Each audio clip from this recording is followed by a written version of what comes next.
Assalamualaikum warahmatullahi wabarakatuh. Salam kebangkitan bangsa. Pada kesempatan kali ini, podcast PKB Kabupaten Malang berbicara, di mana podcast ini kesempatan yang luar biasa, di mana pada hari ini kehadiran tokoh kita yaitu Abah Prapto selaku Ketua Dewan Suro DPC PKB Kabupaten Malang, dan hari ini tepat 1 tahun pelaksanaan pemilu di tahun 2024.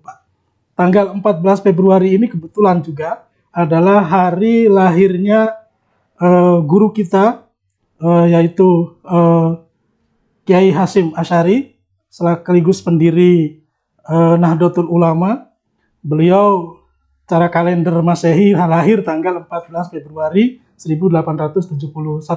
Nah, pada kesempatan kali ini marilah kita sebelum podcast kita mulai, kita kirimkan Fatihah kepada beliau selaku pendiri Nahdlatul Ulama, ormas terbesar di dunia. Sirri Asrarul Fatihah.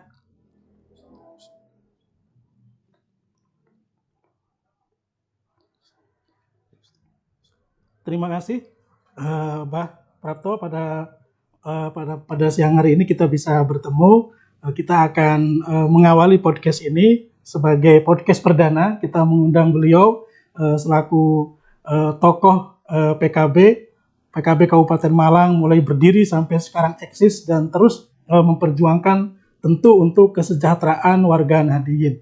Nah, kita akan melihat lebih detail dan lebih luas terkait dengan pandangan beliau terkait dengan NU Nahdlatul Ulama sekarang usianya sudah masuk ke abad kedua, di mana Nahdlatul Ulama sudah 100 tahun menjalani roda organisasi dengan berbagai macam dinamika yang ada dan eksis sebagai organisasi ormas Islam terbesar di dunia dan hari ini terus berkembang.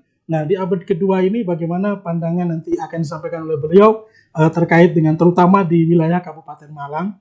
Yang kedua nanti akan mengulas terkait dengan hubungan PKB dan Nahdlatul Ulama di abad kedua ini sebagai sama-sama sebagai wasilah, sebagai alat perjuangan tentu untuk perjuangan bagi warga Nahdliyin.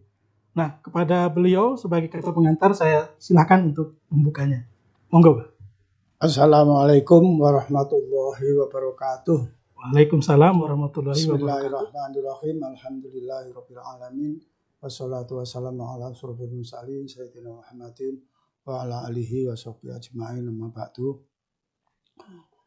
Yang kami hormati para Bapak alim ulama dan segenap warga NU, khususnya juga warga Partai Kebangkitan Bangsa.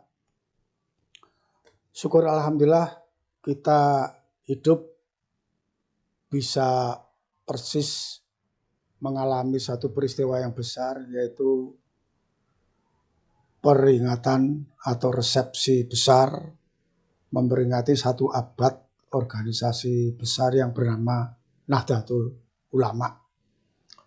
Semua orang tahu, semua pengamat, semua penulis, semua tokoh sudah menyampaikan pendapatnya bahwa 100 tahun yang sudah dijalani NU ini adalah 100 tahun yang dianggap sukses untuk NU di dalam mengembangkan organisasi NU. Dan kesuksesan ini telah menjadi contoh, menjadi inspirator untuk umat Islam sedunia. Nah, untuk ini kita ingin melihat setelah kita mengalami 100 tahun ini bagaimana kita menghadapi 100 tahun yang akan datang. Tentu ini juga akan mengalami periode-periode yang sulit dan periode-periode yang menyenangkan. Pertama-tama syukur alhamdulillah bahwa tadi disampaikan bahwa hari ini pas hari kelahiran pendiri NU yaitu almarhum Bapak Kiai Haji Hasyim Asy'ari. Nah, kebetulan pula bahwa dalam sejarah kebesaran NU ke depan itu tidak jauh berbeda dengan kebesaran NU yang dimulainya tahun 26.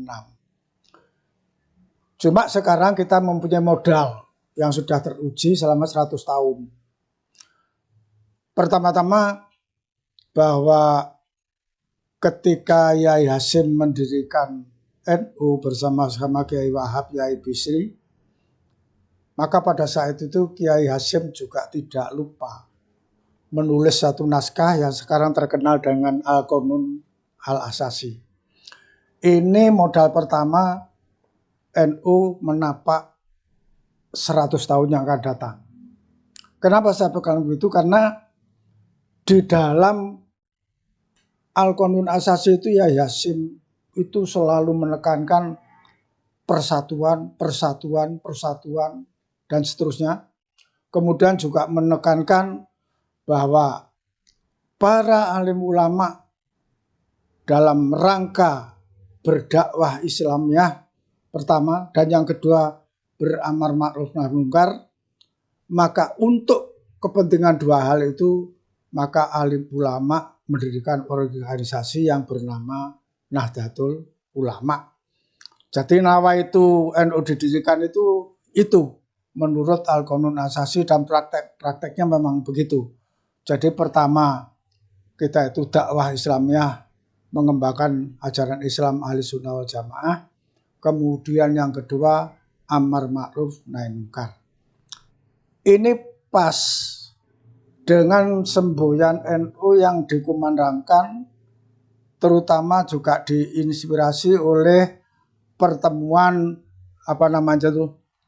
Religion 20 waktu Indonesia menyelenggarakan pertemuan G20 kemarin, di mana dari situ lahirlah satu gambaran peranan NU ke depan itu, yaitu yang pertama NU akan merawat jagat, kemudian NU akan membangun peradaban dunia. Dua hal ini dua hal yang sangat dinamis. Merawat jagat halnya sangat dinamis karena pengertiannya itu sangat luas. Baik merawat jagat itu merawat dari segi keimanannya, merawat dari segi lingkungan hidup, atau merawat dari segi kesejahteraan umat, moralitas, dan seterusnya. Tapi juga yang namanya membangun peradaban itu juga mengandung makna yang sangat aktif. Karena peradaban ke depan ini tantangannya sangat besar dengan kemajuan teknologi. Nah, dengan kemajuan teknologi itu juga menimbulkan perubahan sikap, perubahan watak daripada masyarakat, sehingga kalau tidak hati-hati maka masyarakat Islam, umat Islam bisa juga terjerumus karena perubahan kemajuan teknologi itu. Oleh karena itu tepat sekali kalau NU itu melakukan arah, yaitu membangun peradaban dunia. Jadi bukan Indonesia tapi juga peradaban dunia. Jadi peranan nasional dan internasionalnya ada. Modalnya tadi sudah saya bilang bahwa Al-Qanun Asasi itu menjadi modal. Karena yang namanya dakwah dan namanya amar ma'ruf nahi munkar itu pasti terlibat di dalam merawat jagat dan membangun peradaban. Itu yang pertama. Kemudian yang kedua, optimisme NU akan mampu menjawab tantangan zaman itu memang seperti rumus bahwa organisasi yang mampu bertahan hidup ke depan adalah organisasi yang mampu menjawab tantangan zaman. Nah, sekarang pertanyaannya, apa NU mampu menjawab tantangan zaman? Ini dijawab oleh ajaran ideologi kita, ajaran Islam Ahli Sunnah wal Jamaah, terutama yang sudah dirumuskan di Muktamar kembali ke Khitoh di Situbondo tahun 1485 itu. Nah, di situ telah dirumuskan, ditegaskan kembali bahwa sumber keagamaan kita adalah Al-Quran, Al-Ijma', Al-Quran, Al-Hadis, Al-Ijma', dan Al-Qiyas. untuk menafsirkan sumber keagamaan itu memakai kacamata yang namanya ajaran ahli sunnah wal jamaah, yang di dalam tauhid mengikuti ajaran al-asyariyah, kemudian di dalam fikih mengikuti ajaran salah satu dari mazhab 4. Di sini pun NU berjaga-jaga juga, karena dalam hal mampu menjawab tantangan zaman itu di anggaran dasar ditegaskan bukan hanya mengikuti mengikuti mazhab 4, tidak, mengikuti salah satu dari mazhab 4. Ini bentuk internasionalisme itu. Karena apa? Di dunia ini setiap negara itu sudah mengikuti salah satu dari mazhab 4 itu. Sehingga kalau NU mengatakan mengikuti salah satu dari mazhab 4, maka NU sangat mampu berdiri di negara manapun juga dan mampu mengembangkan ajaran Islam ahli sunnah wal jamaah dan mampu membangun peradaban. Jadi modalnya itu ada gitu loh. Modal internasionalnya itu ada. Nah, dan saya pernah baca tulisannya Kiai Haji Abdurrahman Wahid di majalah Prisma. Beliau mengatakan bahwa NU kiai-kiai tidak mencukupkan ahli sunnah itu kepada ajaran ketauhidannya itu mengikuti Asy'ari. Tidak. Kiai mengatakan kalau hanya sampai di situ itu NU tidak paripurna. Gitu. Kata Gus Dur, NU mengikuti ajaran yang paripurna, yaitu seperti tadi saya katakan, sumber keagamaannya tegas 4 itu, kemudian menjelaskannya, menafsirkannya melewati kacamata ajaran Islam ahli sunnah wal jamaah. Nah, dengan ini maka pertama ajaran mazhab 4 itu bisa dikembangkan oleh para sarjana-sarjana kiai-kiai yang dulu-dulu. Seperti Al-Bantani, Kiai Imam Ghazali dan seterusnya itu. Dan ini menjadi hasanah besar di dalam NU mengambil keputusan-keputusan dalam menapak 100 tahun yang kedua ini. Karena itu benar yang dikatakan oleh almarhum Profesor Dr. Nurholis Majid bahwa NU akan mampu menjawab tantangan zaman itu karena apa? Karena modalnya memang ada, gitu loh. Modalnya itu memang ada. Jadi itu yang kedua. Kemudian yang ketiga, orang salah tangkap seolah-olah NU itu kompromis, tidak dinamis, tidak revolusioner lah. Mereka itu berpandangan bahwa NU itu kalau ngambil keputusan berlandasan kepada taktik, strategi atau kalkulasi politik. Padahal ini tidak benar. NU mengambil keputusan selalu berlandasan kepada keabsahan menurut fikih. Ini yang tidak disadari oleh para pengamat-pengamat, sehingga dikira NU itu ngambil keputusan itu sembrono. Padahal seperti ditegaskan oleh Gus Dur dalam membela NU, bahwa NU mengambil keputusan berlandaskan keabsahan menurut fikih. Nah, inilah yang menyebabkan kita yakin bahwa NU akan mampu menjawab tantangan zaman pada periode yang 100 tahun kedua. Gitu, Pak. Ya, jadi kita alhamdulillah pada sesi ini, karena ini kita sesi perdana, nah ini kita akan mengulas lebih jauh bagaimana sebenarnya hubungan NU dengan PKB. Tadi sudah dipanjang lebar terkait dengan bagaimana pengambilan keputusan di Nahdlatul Ulama, sejarah terkait dengan prinsip dasar berorganisasi melalui Qanun Asasi, dan tentu ini pelajaran bagi kita semua. Nah, sekarang begini, Mbah, panjenengan selaku Ketua Dewan Suro DPC PKB melihat bagaimana hubungan antara PKB dengan Nahdlatul Ulama yang ideal di abad kedua ini. Monggo, Pak. Begini, NU itu organisasi yang khas di Indonesia yang saya rasa tidak ada duanya. Gaya anggaran dasarnya aja ada macam tiga. Pertama, pola anggaran dasar tahun 1926, yaitu NU sebagai organisasi sosial keagamaan Islam menurut paham Ahlussunnah wal Jamaah. Kemudian yang pola anggaran dasar yang pertama ini kalau saya jelaskan bisa makan waktu panjang, nanti bisa disambung. Cuma di sini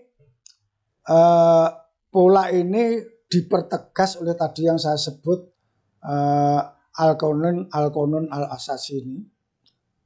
Ini sebagai pegangan oleh para alim ulama, para kiai-kiai, sehingga dalam periode pola anggaran dasar yang pertama ini, NU itu bisa berjalan mulus pada saat menginjak periode anggaran dasar yang kedua.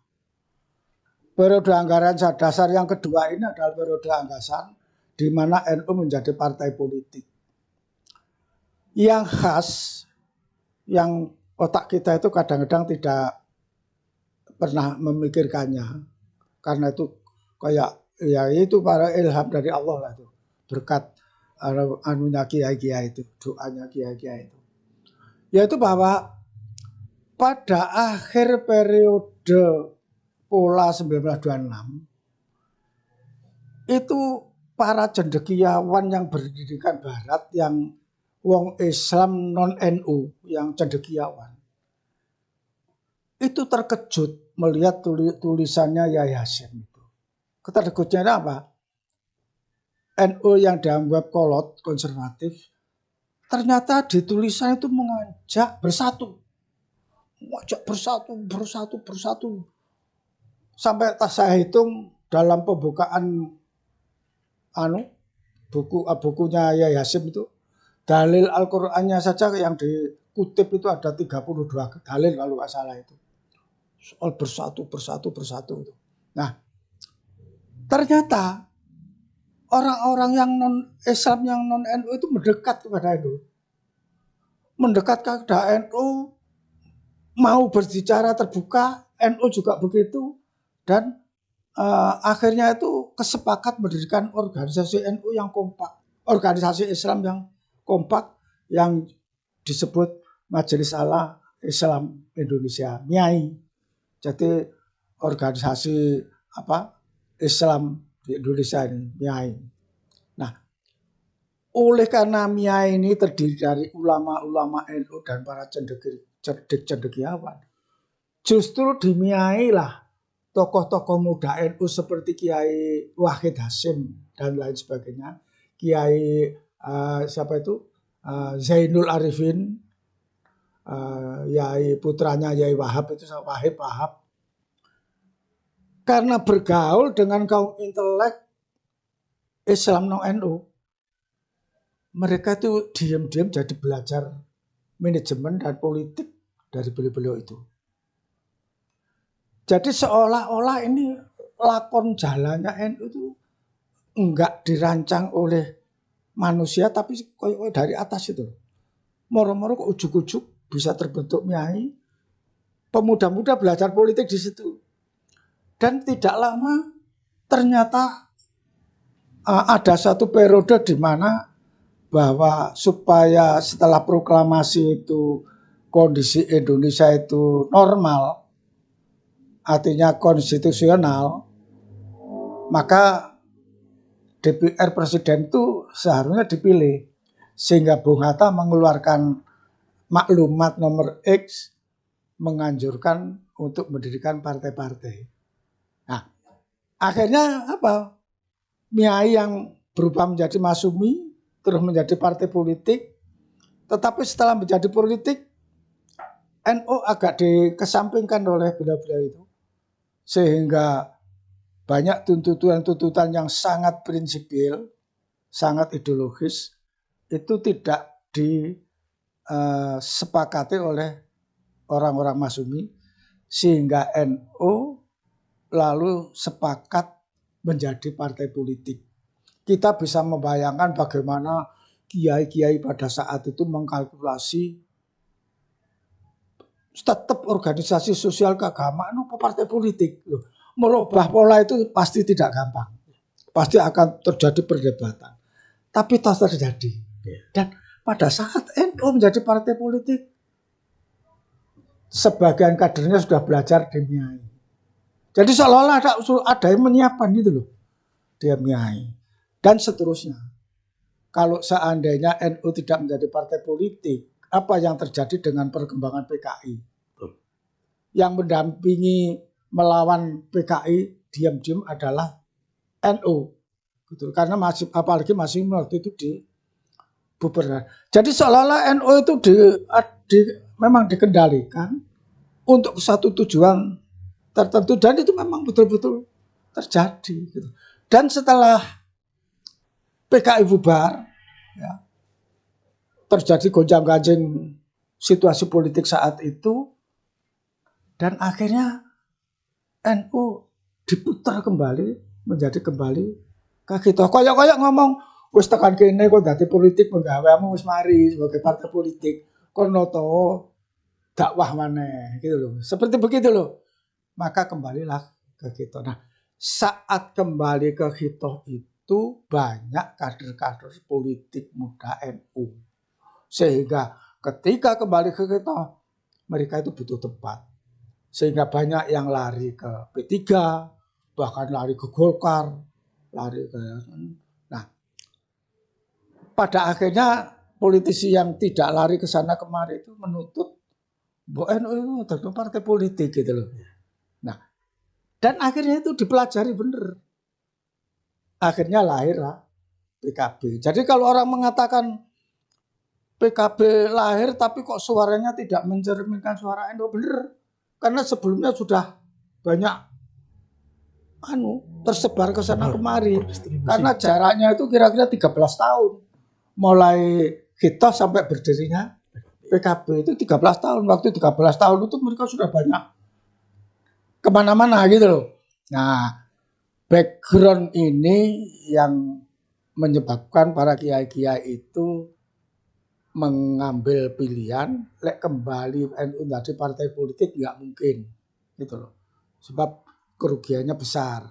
Oleh karena itu jadilah pemikiran yang dikembangkan oleh tim 5 itu, yaitu mendirikan partai saja yang namanya akhirnya disebut Partai Kebangkitan Bangsa. Lah, sebelum PKB itu didirikan bulan Juli tanggal 23, itu bulan Juni sebulan sebelumnya NU itu sudah membentuk tim 5. Gitu loh. Ada surat resmi toko PBNU nang wilayah sampai cabang. Surat resmi yang memerintahkan cabang dan wilayah itu membentuk tim 5 dan tim asistensi jumlahnya 9. Perlunya untuk apa?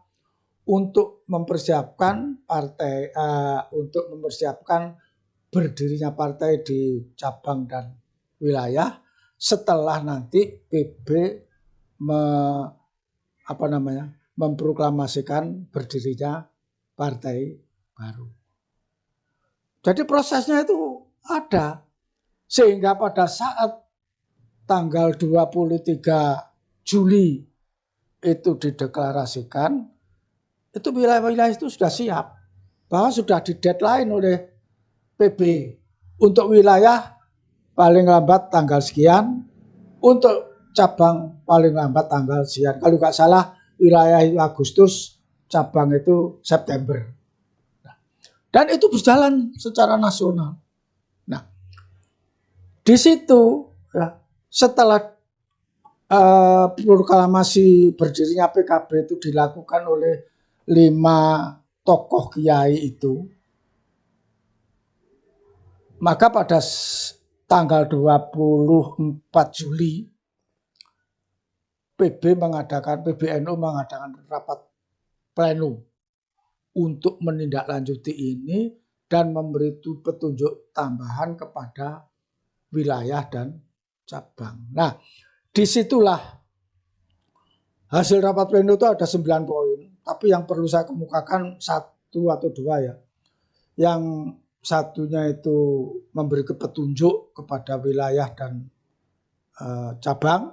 Yang kedua, ya persis seperti yang ditegaskan oleh Ketua PBNU kemarin itu, yang mengatakan NU menjaga jarak dengan semua partai politik termasuk PKB katakanlah. Ini bukan barang baru apa yang dikatakan oleh Ketua PB itu. Ini sudah tertulis di keputusan PBNU itu bahwa tidak ada hubungan tidak ada hubungan organisatoris antara NU dengan PKB itu. Jadi masing-masing berdiri sendiri. Tetapi di situ disebutkan gitu loh, bahwa PKB itu didirikan itu untuk memperjuangkan aspirasi NU di bidang legislatif dan kenegaraan. Itu jelas. Kemudian yang kedua, walaupun tidak ada hubungan organisatoris seperti itu, tapi ada ikatan. Ikatannya apa? Bahwa PKB memiliki ikatan dengan NU ada 4 ikatan. 1 ikatan moral, kedua ikatan aspirasi, ketiga ikatan kultural, keempat ikatan historis. Nah, keempat ikatan ini ya sampai sekarang. Jadi kalau ada orang tanya sama saya, pola hubungan NU dan PKB, pola hubungannya itu pola hubungan yang aspiratif. Aspirasi itu artinya kemauan kuat NU. Aspirasi NU maksudnya kemauan kuat NU. Strong desire-nya NU itulah yang harus diperjuangkan. Nah, kemauan kuat NU itu apa? 1, aspirasi ideologis, ajaran Islam menurut paham Ahlussunnah wal Jamaah. Karena itu moral semua kader PKB itu harus moralnya Ahlussunnah wal Jamaah. Itu loh.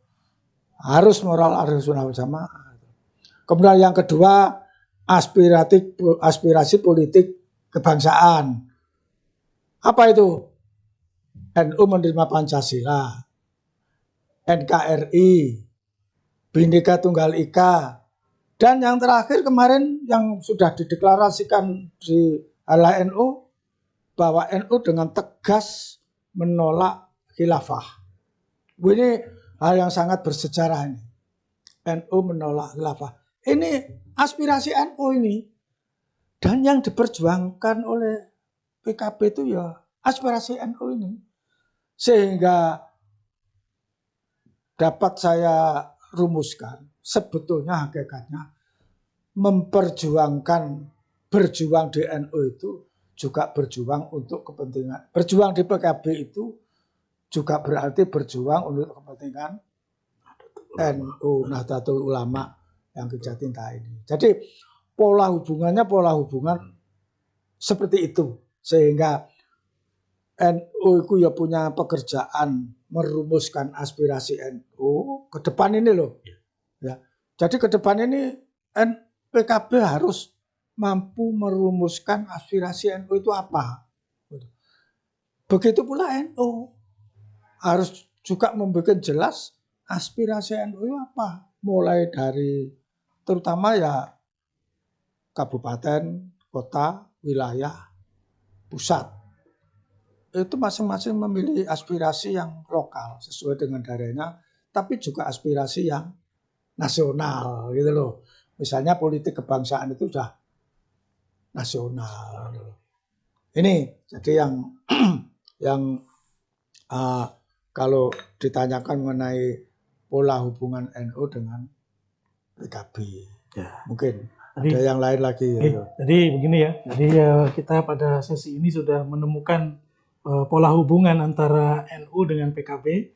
Beliau sudah menyampaikan banyak hal bahwa perlu digarisbawahi bahwa PKB itu adalah sebagai alat politik atau bahkan sebagai kendaraan untuk memperjuangkan aspirasi Nahdlatul Ulama. Ya. Nah, jadi pada poin ini penting bagi kita, tapi nanti tolong ini ya jangan dipotong-potong videonya karena ini penting sekali. Jadi melihat secara utuh apa yang pada podcast kali ini.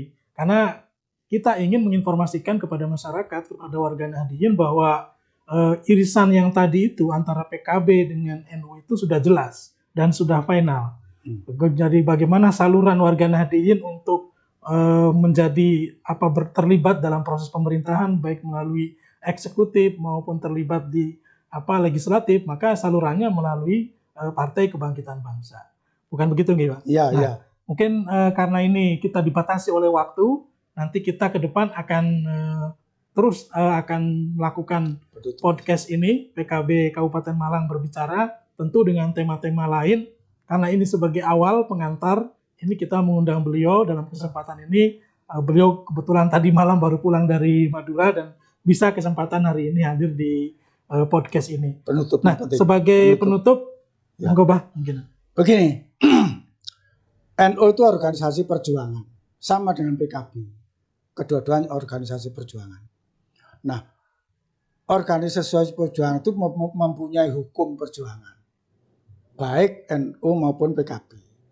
Hukum perjuangannya itu begini, sopo sing kuat menang, sopo sing lemah gegeran tok yo kalah. Itu hukum perjuangan, itu satu. Kemudian rumus perjuangan itu juga memiliki hal-hal yang harus kita pahami. Pertama, kalau tadi hukum perjuangan, yang kedua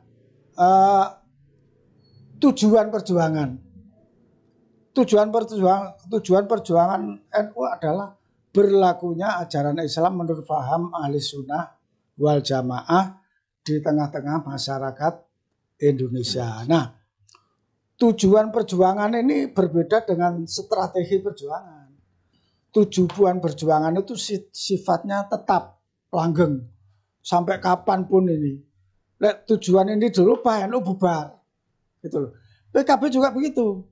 PKB merumuskan tujuan perjuangan ini kepada anggaran dasarnya PKB antara enggak salah pasal 7 apa pasal 8 itu. Di sana disebut prinsip perjuangan PKB adalah berjuang mengabdi kepada Allah Subhanahu wa taala dengan mengembangkan persatuan, kesejahteraan rakyat, membina masyarakat dan seterusnya yang selaras dengan nilai-nilai Islam menurut paham ahli sunnah wal jamaah. Jadi rumusan perjuangan NU ini PKB ini sama soal tujuannya itu. Strategi itu kalau anggaran dasar NU namanya bukan strategi, usaha-usaha untuk memenangkan tujuan. Itu antara lain adalah dakwah, pendidikan, kesejahteraan rakyat, kesehatan, itu sumber daya manusia. Ini strateginya. Strategi NU yang seperti ini bisa berubah. Tapi tujuan perjuangan tidak bisa berubah. Strategi bisa berubah, gitu loh. Jadi di PKB juga begitu, strategi itu bisa berubah. Contohnya aja NU pernah menambah strateginya tahun 52. Satu sebagai organisasi sosial keagamaan, dakwah, pendidikan dan seterusnya, tapi juga ikut terjun dalam pemilihan umum. Jadi strategi untuk memperjuangkan aswaja lewat legislatif dan kenegaraan. Nah, ini sebagai penutupnya bahwa antara tujuan perjuangan, motif perjuangan, serta asas perjuangan NU itu juga sepenuhnya diikuti oleh PKB. Sekian, terima kasih. Semoga ini membawa manfaat dan mohon maaf kalau ada kurangnya. Assalamualaikum warahmatullahi wabarakatuh. Waalaikumsalam warahmatullahi wabarakatuh. Terima kasih Abah selaku Ketua Dewan Suro kita pada kesempatan kali ini bisa hadir sekaligus membuka podcast PKB Kabupaten Malang berbicara. Para pemirsa dimanapun berada, nantikan tema-tema kita yang menarik terkait dengan posisi pembawa PKB dalam pemerintahan hari ini, baik di lokal maupun nasional. Yang kedua, bagaimana PKB akan terus berikhtiar untuk mengawal misi-misi yang tadi beliau sampaikan, terutama terkait dengan perjuangan yang ada di Nahdlatul Ulama. Yang ketiga, nanti kita akan mengundang para narasumber baik internal maupun eksternal untuk berbicara di podcast PKB Kabupaten Malang berbicara ini, dengan harapan sebagai media sarana untuk pendidikan politik sekaligus pendidikan untuk pemilih di masa yang akan datang, sehingga baik orang-orang yang para pecinta PKB yang fokus dalam kegiatan aktivitasnya sehingga memahami bahwa perjuangan PKB itu tidak lepas dari perjuangan Nahdlatul Ulama. Demikian podcast kali ini. Salam sekali lagi Pak, salamnya Pak, salam kebangkitan bangsa. Bisa diulangi Pak? Salam kebangkitan bangsa. Sekali lagi Pak, salam kebangkitan bangsa. Demikian dari saya, Mas Surin Mahali selaku pemandu podcast PKB Kabupaten Malang berbicara, dan selaku kameramen Mas Amin. Wallahul muwaffiq ila aqwamit thoriq. Assalamualaikum warahmatullahi wabarakatuh. Waalaikumsalam.